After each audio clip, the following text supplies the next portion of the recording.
jamil muslimina wal muslimat wal mu'minina wal mu'minat, khususan ila hadrati Syekh Ibn Atta' Iskandari sya'ulillahi lahumul Fatihah.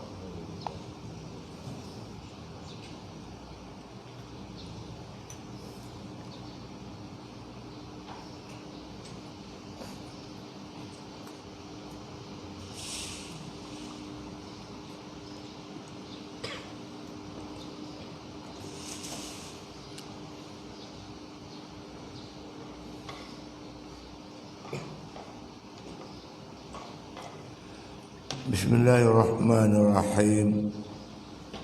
Alhamdulillahi Rabbil Alamin.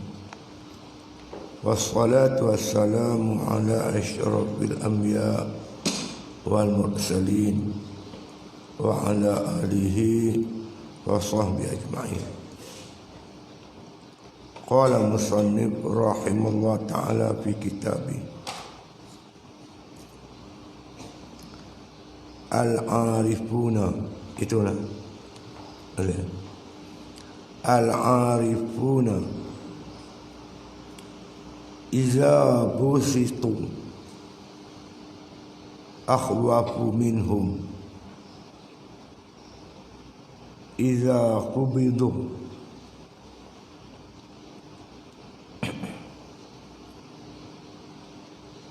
wala yakhifu ala hududi wala yakhifu ala hududil adabi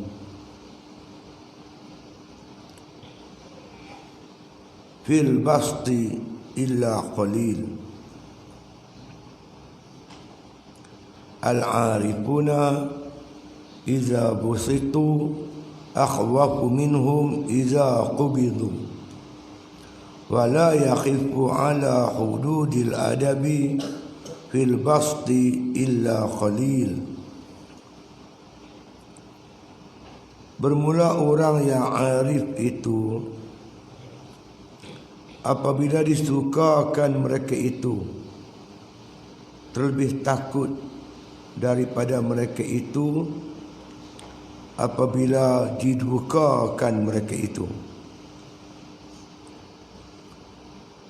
dan tiada berdiri atas segala had adab pada masa sukacita melainkan sedikit.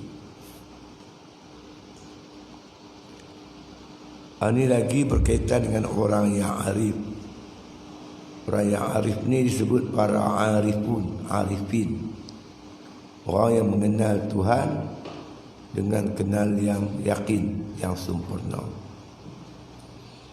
Jadi ada hal-hal mereka itu ketika gembira dan ketika duka cita. Berlainan dengan orang awam. Orang awam macam kita ni, bila perkara yang menggembirakan, kita seronoklah. Dia lebih kepada rajak. Tapi bila perkara-perkara yang menduka citakan, kita makna kata kita lebih kepada takut. Jadi dapat nikmat kita seronok. Kena bala baru ingat Tuhan. Dia terbalik dengan para arifin, dia terbalik. Bila dia dapat nikmat, dia takut. Lebih takut daripada ketika dia mendapat azab. Kerana apa? Bila kita menerima nikmat, di sebalik nikmat tu banyak orang tergelincir.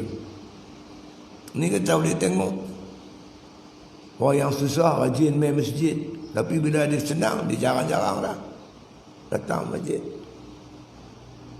Masa dia belum ada jawatan, rajin dia usrah. Bila sibuk dengan jawatan, jarang dah usrah. Jadi orang mudah tergelincir bila dapat nikmat. Tapi apabila dia dapat benda-benda yang menduka citakan dia, dia ingat Tuhan kuat. Orang nak tangkap masuk penjara, masa tu dia ingat Tuhan. Dia sakit, masa tu dia ingat Tuhan. Jadi para arifin sebab itu bagi mereka itu, apabila dia ditimpa kesukaan, dia lebih takut. takut pada Allah tu daripada diberi nikmat, daripada datangkan azab. Kerana bila datang kesusahan itu manusia memang dah ingat Tuhan dah. Tapi yang banyak tergelincir ni orang apabila mendapat nikmat. Yang tu biasanya banyak orang tergelincir. Sebab tu bagi mereka nikmat tu dia cukup takut. Terima nikmat tu dia cukup takut. Pasal apa? Nikmat ni dia liar. Inna ni'ami kata Rasulullah, dia tu liar. Semua yang nikmat tu liar. Kan? Seperti mana liarnya binatang-binatang liar. Inna lin ni'ami awabida ka awabidil wahyi. Sungguhnya bagi pun nikmat itu liar, macam liarnya binatang-binatang liar. Faqiduha bisyukri, tambah dia dengan syukur. Jadi mereka takut tak syukur nikmat Allah Ta'ala tu, Allah tarik balik nikmat tu. Maka mereka lebih, makna kita kata takut kepada Allah apabila mendapat nikmat jika dibandingkan mereka ditimpa bala kesusahan oleh Allah Subhanahu wa Ta'ala. Jadi dia cuba fahamlah kata-kata musannif ni. Al-arifun. Al-arifun ni orang yang arif, orang yang telah mencapai, makna kata di sudut makrifahnya tu bukan setakat ilmu yakin dah sampai ainul yakin. Mungkin naik lagi hakul yakin, kamalul yakin. Jadi cerita bab mereka ni pada apa? Kita nak tiru lah. Sebab hal-hal mereka ni hal yang amat baik. Perkara baik kita nak tiru lah, nak contoh lah. Contoh yang terbaik Rasulullah.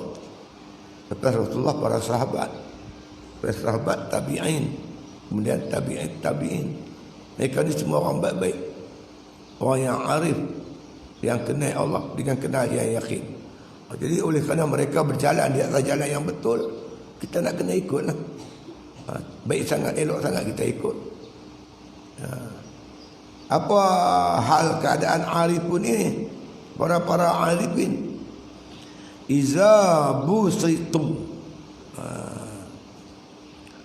bila mereka, makna kata, mendapat perkara yang menggembirakan mereka itu. Gembira dapat nikmat, dapat buat ibadat. Ini semua perkara yang menggembirakan. Perkara menggembirakan ini sesuai dengan fitrah manusia. Manusia tu gembira, itu fitrah lah. Mana orang, jarang sangat orang dapat nikmat bersedih. Mana ada, jarang. Itu bersesuaian dengan fitrah, naluri. Bolehkah kita bergembira bila dapat nikmat? Boleh. Allah kata boleh. Gembira kerana apa? Pandang Allah yang bagi nikmat tu. Jangan pandang nikmat. Qul bi fadlillah wa bi rahmatihi fa bizalikal falyafrahu wa khairan mimma yajma'un, kata Allah. Kata oleh Muhammad, bi fadlillah. Perkara yang menggembirakan kita ini daripada Allah. Ayat ni turun pada sahabat menang dalam perang. Biasalah perang menang, gembira. Kita menang pilihan raya apa, kita gembira lah kan. Biasalah tu. Sahabat gembira. Tapi gembira itu mesti kena cara dia. Cara mana yang gembira yang dibenarkan oleh Allah? Qul, kata oleh Muhammad, bi fadlillah. Kemenangan ini dengan anugerah daripada Allah. Pandang ini anugerah Allah. Wa bi rahmatihi, dengan kasih sayang Allah. Allah sayang kita, dia bagi kita menang, bagi kita berjaya. Kerana Allah tahu fitrah manusia macam tu.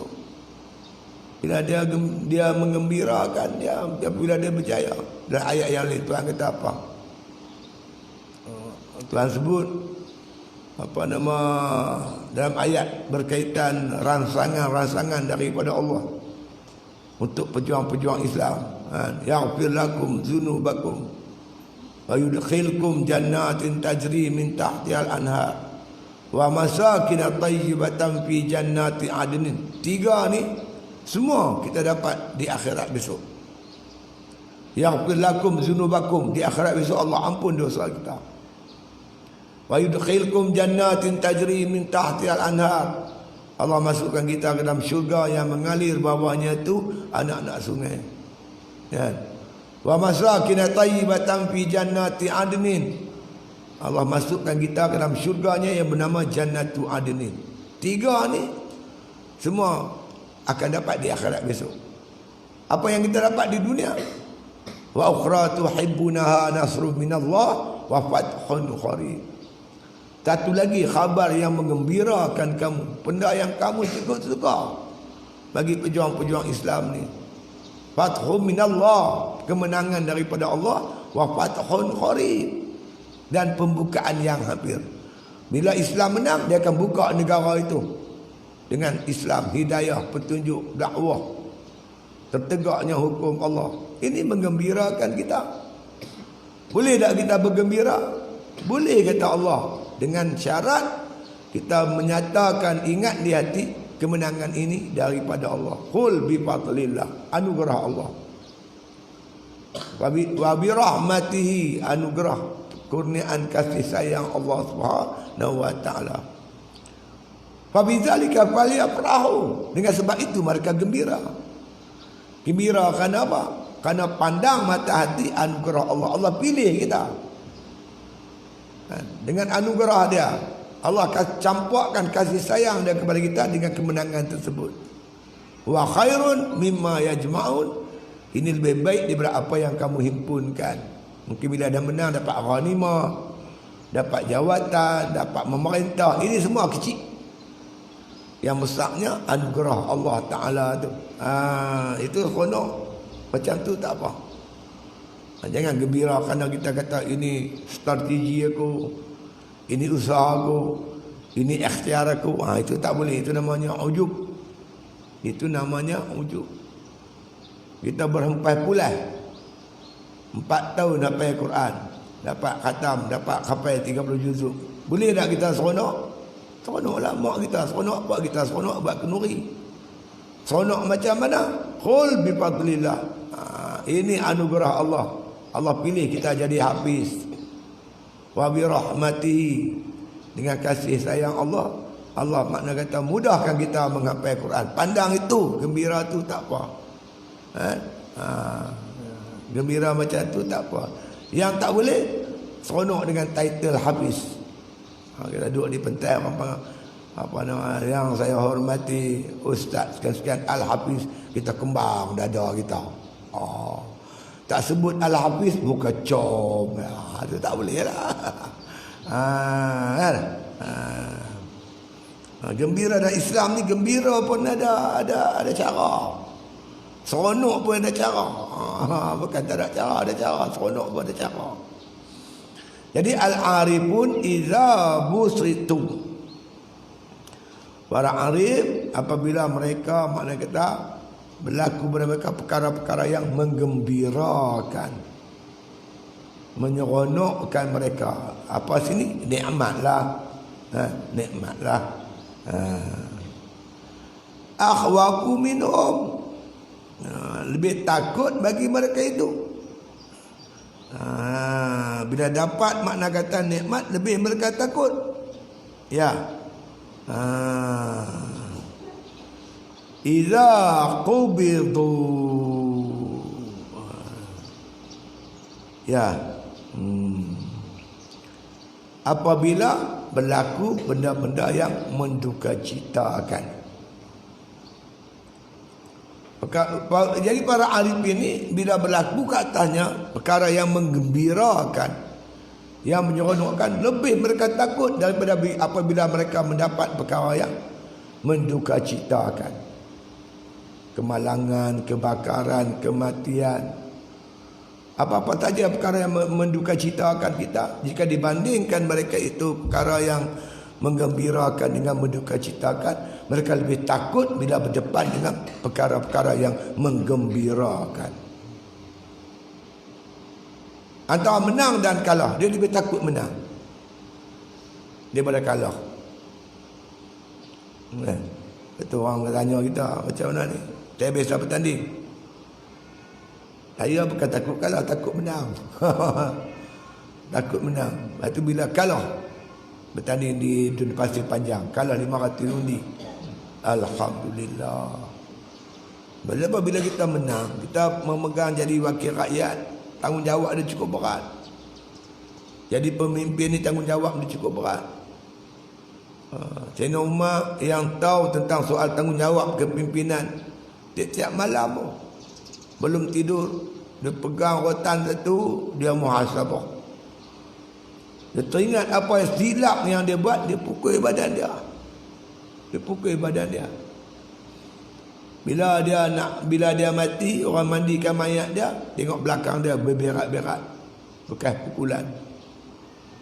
Orang tanya isteri dia bagi tahu itulah kelakuan Umar. Tiap-tiap malam muhasabah. Bila dia teringat kesilapan dia dalam pemerintahan dia pukul diri dia sendiri. Dia suruh hisap diri kamu sebelum kamu dihisap oleh Allah Ta'ala. Itu sebelum dia mati, dia pesan, jangan lantik anak aku jadi pemimpin. Kerana soalnya besok di akhirat cukup berat. Cukup berat. Tapi terpaksa lah kita fikir. Tapi kita tak boleh. Bila dapat jawatan tu seronok lebih. Jangan. Soalan di akhirat tu cukup berat. Jika dibandingkan tewas pilihan raya. Tewas tak apa. Kita hilang dah. Kita sebab kerja macam biasa. Tapi bila kita menang, tanggungjawab dia cukup berat. Sebab itu mereka para arif ini, jika dibandingkan menang dan kalah, dia lebih takut menang daripada kalah. Dia macam tu. Kita meniaga. Untung rugi. Untung ni menyenangkan, menggembirakan, rugi, mendukacitakan. Tapi para arifin, dia lebih takut ketika untung daripada ketika rugi. Rugi tak apa dah, kita ingatan, ya Allah rugi hari ni, Allah tolong aku. Kita senasu. Bila kita kena apa-apa menyusahkan, hati kita tak lekang daripada ingat Allah Subhanahu Wa Taala.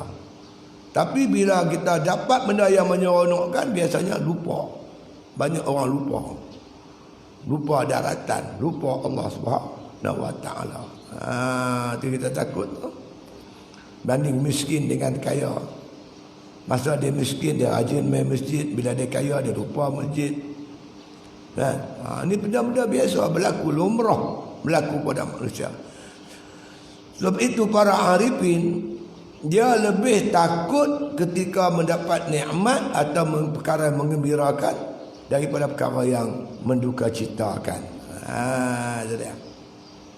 Ya. Itu maksud dia. Al-arifuna iza qusitu akhwafu minhum iza qubitu.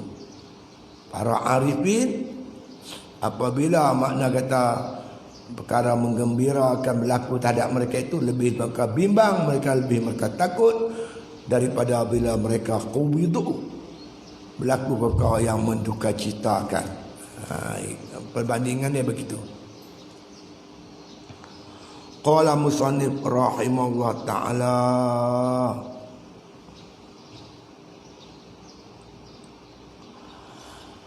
wala yakhifu ala hududil adab fil basti illa khalil.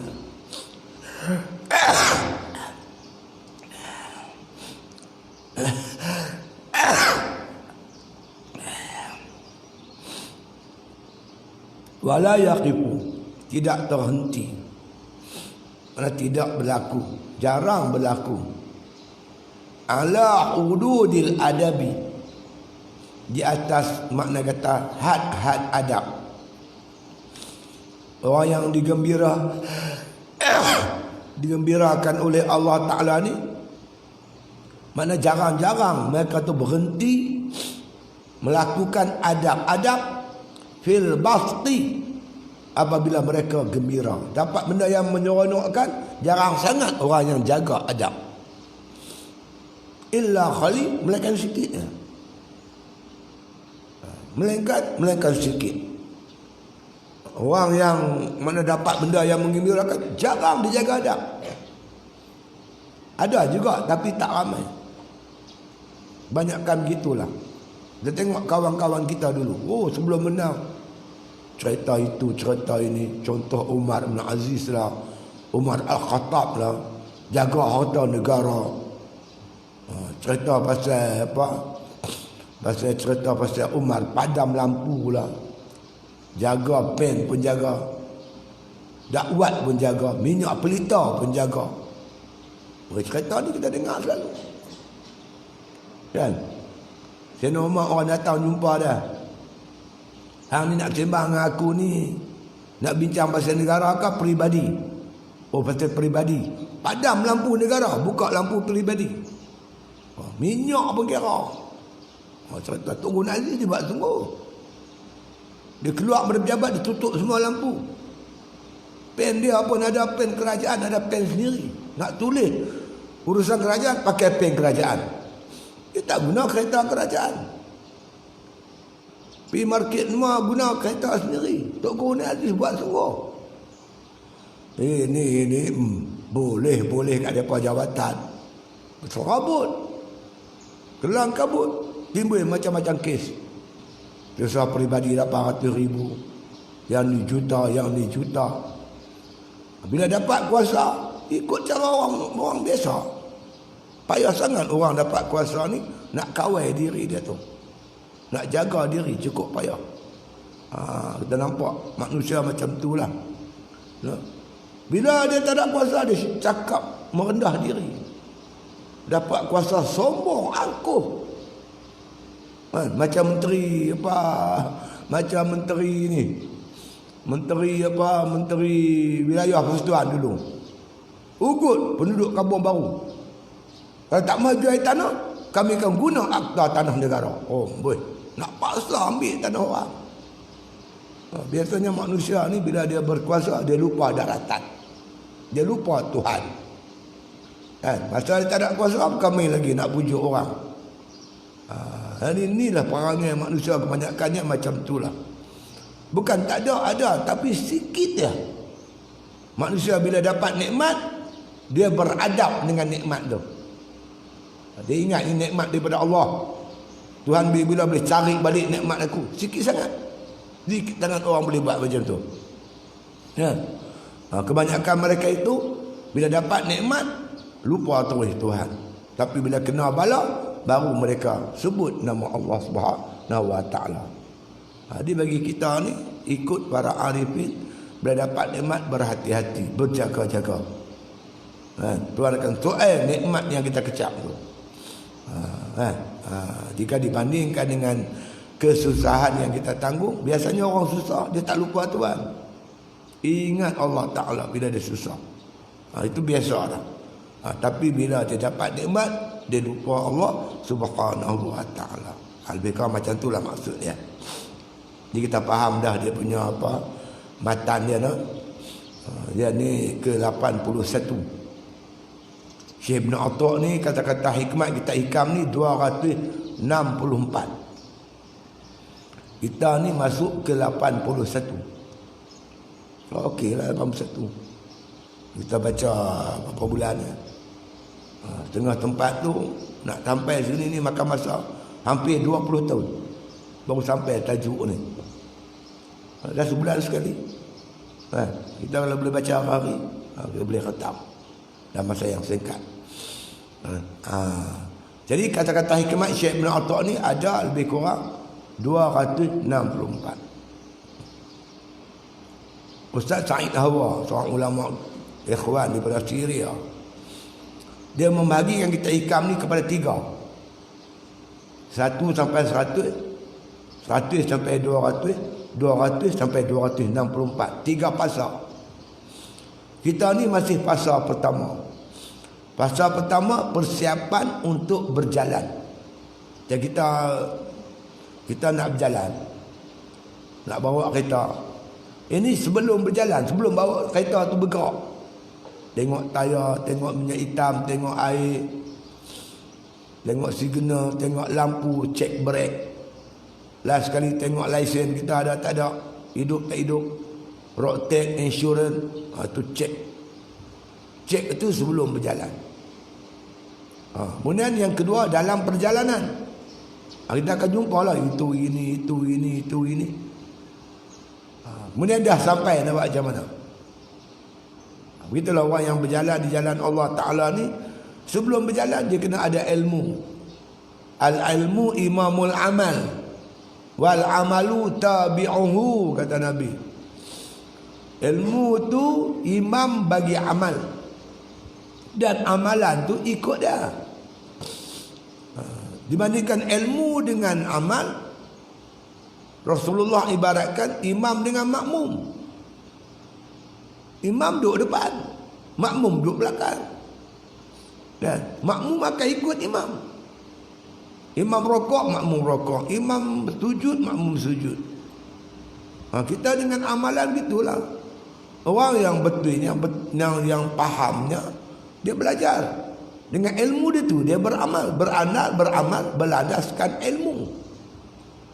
Amalan tu jadi makmum, ilmu tu jadi imam. Amalan ikut ilmu. Baik tu Syekh Ibn Atta letak apa Syekh letak satu yang pertama ni, kata Said Hawa, untuk kita faham betul-betul sedik belok perjalanan. Kona kiri, kona depan, laju pelan. Dengan ilmu tu kita boleh berjalan dengan sempurna. Kan? 100 ke 200 dalam perjalanan apa kita jumpa. Jumpa ni nak buat macam ni, jumpa ni buat macam ni, jumpa ni buat macam ni. Kereta yang berjalan ni dia mesti jumpa macam-macam tempoh, jumpa macam menempuh macam-macam ujian. Berlopak, berlubang, kona tajam. Kan? Break, lampu merah, road block, macam-macam kita jumpa. Akhirnya kita sampai ke tempat destinasi, kita nak buat apa?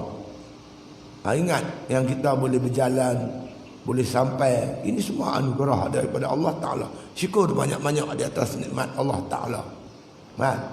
Said Hawa. Kita ni ke 81. Maksudnya bermula segala orang yang arif itu, al-arifun, yang dikatakan orang yang arif, yang kenal Tuhan, yang faham betul-betul. Itu dia. Apabila disukakan mereka itu, mereka disukakan oleh Allah dengan nikmat.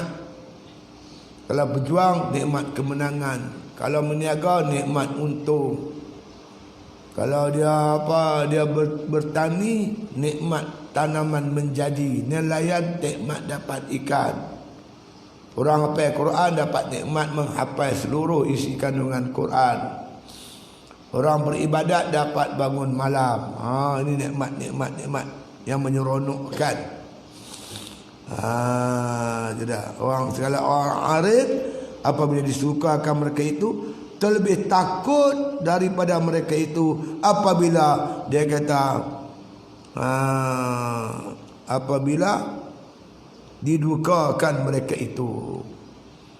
Para arif bila disukakan, berlaku benda yang menggembirakan, lebih dia takut daripada perkara yang menduka citakan.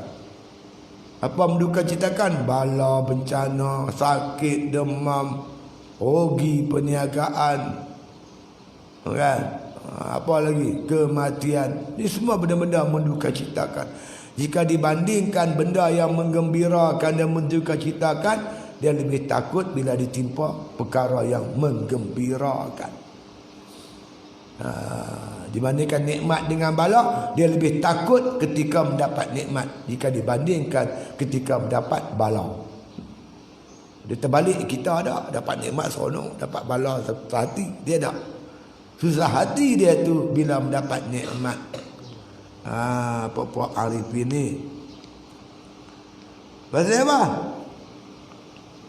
Karena kata musannif rahimahullah ta'ala, dan tiada berdiri atas had adab pada masa sukacita melainkan sedikit.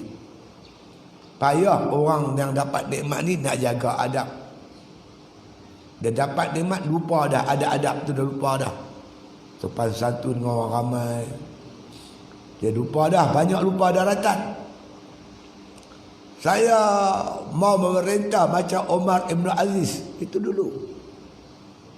Dapat kuasa, wah, awak tahu saya siapa? Maulah sombong. Tapi kita pun tertawan. Dimbuai pernah kata, apa takut sama hudud? Kita tak nak mencuri, apa kita takut? Kita pun terpengaruh kata-kata dia. Ketika dia belum menang, bila dia menang, habis lawan hudud tentang hukum Allah. Ini bukan negara orang Melayu saja, bukan negara Islam, orang Islam saja. Kita semua pun warga negara juga. Ada ciri-ciri Islam sikit pun dia tak mau. Terasa kok. Tanya Dr. Khairuddin, kenapa kita mesti guna motor sawit anugerah Tuhan? Tak ada motor-motor lain ke? Kenapa guna Tuhan itu Tuhan, ini Tuhan? Menteri Wilayah Persekutuan nak mewujudkan apa nama? Apa Quran di Putrajaya? Perkampungan Quran apa benar? Bangkit lawan buat tu. Baru kita kenal depa ni siapa sebenarnya. Dulu mesra Islam, dapat kuasa Islam tak mesra dah. Kenal buat tu. Banyakkan manusia begitu. Macam Firaun. Firaun ni siapa tahu tak? Firaun ni siapa dia? Firaun ni bukan orang, bukan nama orang, nama jawatan. Firaun ni dia bukan nama orang, nama jawatan. Kalau kita sini raja, sultan, menteri, perdana menteri. Firaun ni jawatan. Kalau di sana panggil Kisra, Kaisar, Rom Pasri, Kisra, Kaisar. Mesir panggil Firaun. Dia asalnya tukang sapu sampah ya. Istana Firaun. Jawatan dia tukang sapu sampah. Lepas tu naik pangkat sikit pegang tombak. Jadi pengawal istana. Naik lagi jadi panglima. Naik lagi jadi Perdana Menteri, wazir. Last sekali dia bunuh Firaun. Dia lantik dia Firaun. Dia bunuh Firaun, dia lantik diri dia jadi Firaun. Bukan setakat tu, dia lantik dia sebagai Tuhan. Ana rabbukumul a'la. Aku ni Tuhan yang maha tinggi. Manusia macam tu lah. Masa tu pegang tombak, sapu sampah tu warak tu. Naik dah jadi Firaun malah lah. Sungai Nil mengalir di bawah kuasa aku. Tu dia. Manusia gitu dapat nikmat lupa daratan. Yang ingat pada Allah tu tinggal sikit dia yang ingat Tuhan. Illa qalil, tak ramai yang ingat kat Tuhan apabila mendapat nikmat. Tu dia. Tiada berdiri atas segala adab. Orang yang dapat nikmat ni nak ikut adab betul-betul itu jaranglah. Ya. Pada masa sukacita bila dia dapat nikmat dia seronok tu nak jaga adab. Nak berdiri dengan adab ni tak ada lah melainkan sedikit. Kalau ada pun sikit sangatlah yang duk jaga adab. Nak cari orang kaya yang warak, yang zuhud, ada. Nak cari orang berkuasa macam Tok Guru Ni Aziz, adakah? Ada tapi sikit sangat. Sebelum dia jadi menteri besar, dengan lepas jadi menteri besar macam tu ya. Nak jadi orang macam Tok Guru Haji Hadi, mereka senang. Nak jaga semua ni ada adab ni, cukup payah. Jadi kitanya macam tu lah. Kalau sekiranya Tuhan bagi kita nikmat, jaga elok. Macam Nabi pesan dah, inna lin ni'ami awabida ka awabidil wahshi. Sesungguhnya bagimu nikmat itu liar, macam liarnya binatang-binatang liar. Faqayyiduha bisyukri. Tambahlah nikmat tu dengan syukur. Cara supaya nikmat jangan lari, syukur pada Allah. Kita hafal Quran, tanda kita syukur jadi hafal Quran, syukurlah. Kalau kita belajar ni nak sabar lagi, sabki lagi, mansir lagi, Kita kena bagikan masa kita 3 masa. 3 masa kita nak kena bagi. Bila kita dah hafal, tak ada sabak, tak ada sakti, yang ada manzil ya. Satu ya. Jadi masa yang lain kita boleh guna untuk mengaji, baca kitab, belajar kitab. Boleh guna juga kalau orang panggil kita pergi kuliah ceramah, kita boleh pergi. Kita peruntukkan satu masa. Tanda syukur kita untukkan satu masa untuk manzil, untuk ulang bacaan kita tu. Kenapa? La in syakartum la azidannakum wa la in kafartum di azabil syadid. Kalau kamu syukur aku tambah, kamu kufur azab aku amat pedih. Jadi nak tambat nikmat tu kita ulang selalu. Ulang, jangan tak ulang. Setiap hari kita ulang bacaan Quran kita tu. Apa saja nikmatlah. Kita pergi mengaji nahu. Pandai kita, alim. Tanda syukurnya kita ajak orang alim pula. Kita kembangkan ilmu. Ilmu ni kita belanja dia tidak mengurang. Tak macam duit. Harta kita belanja, dia makin susut, makin habis.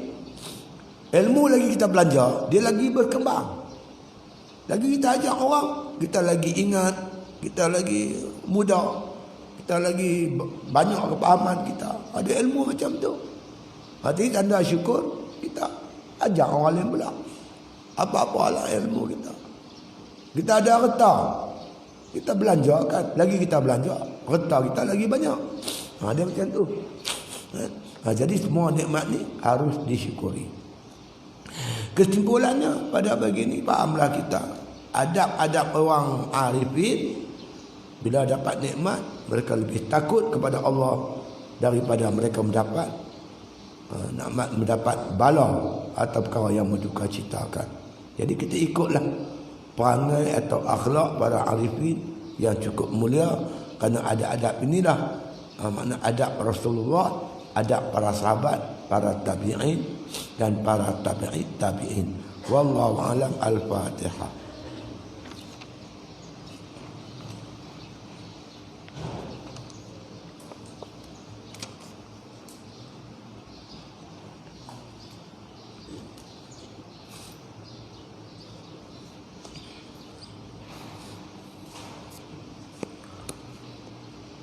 Bismillahirrahmanirrahim. Alhamdulillahil alamin wassalatu wassalamu ala asyrafil anbiya wal mursalin wa ala alihi wa sahbihi ajma'in.